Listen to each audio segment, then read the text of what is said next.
Assalamualaikum warahmatullahi wabarakatuh.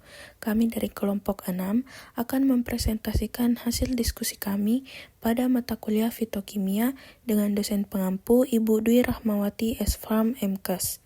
Adapun materi yang akan kami bawakan yaitu materi tentang destilasi. Selanjutnya yaitu anggota dari kelompok 6 yang pertama Muhammad Fatih Farhan, yang kedua Nurul Ain Abdul Hafid, yang ketiga Nurul Sabna Salsabila, yang keempat Nurul Anisa Masyira, dan yang kelima yaitu Rosalinda. Baiklah, tanpa berlama-lama lagi langsung saja kita masuk ke materinya.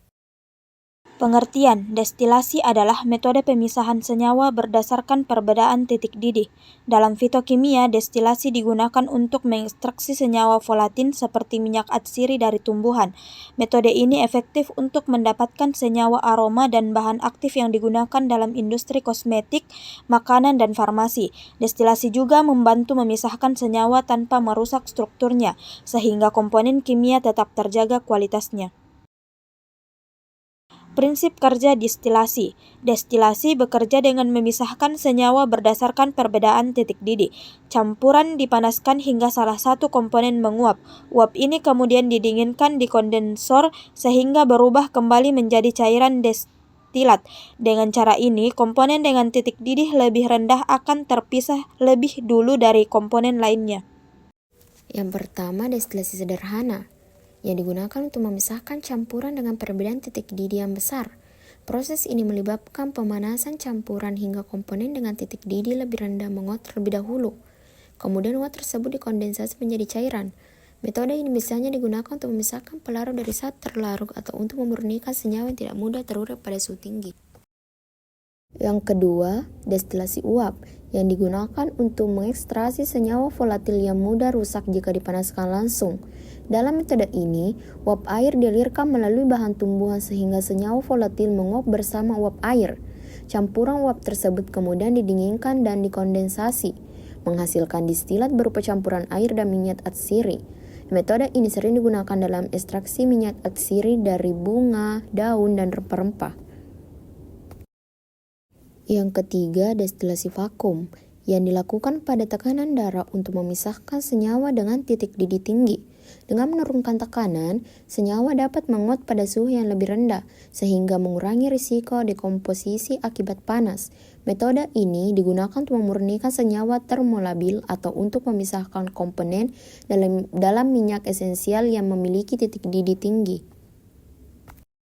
Yang keempat, destilasi fraksinasi yang digunakan untuk memisahkan campuran dengan perbedaan titik didih yang kecil. Proses ini menggunakan kolom fraksinasi yang memungkinkan terjadinya kondensasi dan penguapan berulang, sehingga menghasilkan pemisahan yang lebih efektif dan murni. Metode ini sering digunakan dalam pemurnian minyak mentah atau dalam industri kimia untuk memisahkan senyawa organik yang memiliki sifat fisik yang mirip. Rangkaian alat destilasi. Destilasi membutuhkan beberapa alat utama, yaitu labu destilasi untuk memanaskan campuran, kondensor untuk mendinginkan uap menjadi cairan, dan labu penampung untuk mengumpulkan destilat. Sumber panas seperti pemanas listrik atau pembakar bunsen digunakan untuk memanaskan campuran. Selain itu, termometer diperlukan untuk memantau suhu selama proses destilasi. Halo guys, di sini kita ada sampel larutan yang mengandung alkohol. Kita ingin mengetahui berapa persentasi kadar alkohol di dalamnya dengan metode destilasi. Pertama kita tuang dulu 300 ml larutannya ke labu destilasi. Kemudian rangkai alat-alatnya seperti ini. Jangan lupa untuk memasukkan batu didih. Terus kita nyalakan pemanas dan pertahankan suhu di 85 derajat Celcius. Terlihat alkohol mulai menguap dan mengalir ke kondensor. Di kondensor, uap tadi mengembun menjadi cairan. Cairan ini kita tampung sampai nantinya tidak ada lagi uap yang terbentuk. Setelah selesai destilasi, hasilnya kita ukur dengan gelas ukur. Kita dapat hasilnya 60 ml. Selanjutnya kita hitung persentasinya. Jadi larutan tadi mengandung alkohol sebanyak 20%. Kelebihan, destilasi efektif untuk mengekstraksi senyawa volatil seperti minyak atsiri tanpa merusak strukturnya. Prosesnya relatif sederhana dan ekonomis sehingga banyak digunakan dalam skala laboratorium maupun industri. Selain itu, destilasi dapat menghasilkan senyawa dengan kemurnian tinggi jika dilakukan dengan metode yang tepat.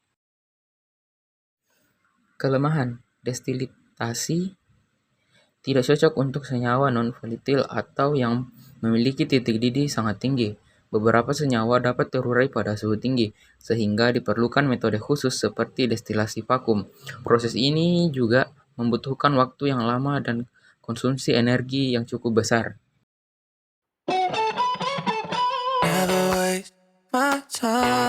Adapun kesimpulannya, destilasi adalah metode penting untuk mengekstraksi senyawa volatil dari tumbuhan.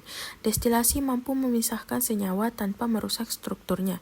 Berbagai jenis destilasi seperti destilasi sederhana, destilasi uap, vakum, dan fraksinasi. Metode ini efektif dan ekonomis, namun memiliki keterbatasan pada senyawa non-volatif atau yang mudah terurai pada suhu tinggi. Sekian materi yang dapat kami sampaikan. Semoga materi tadi bermanfaat untuk kita semua.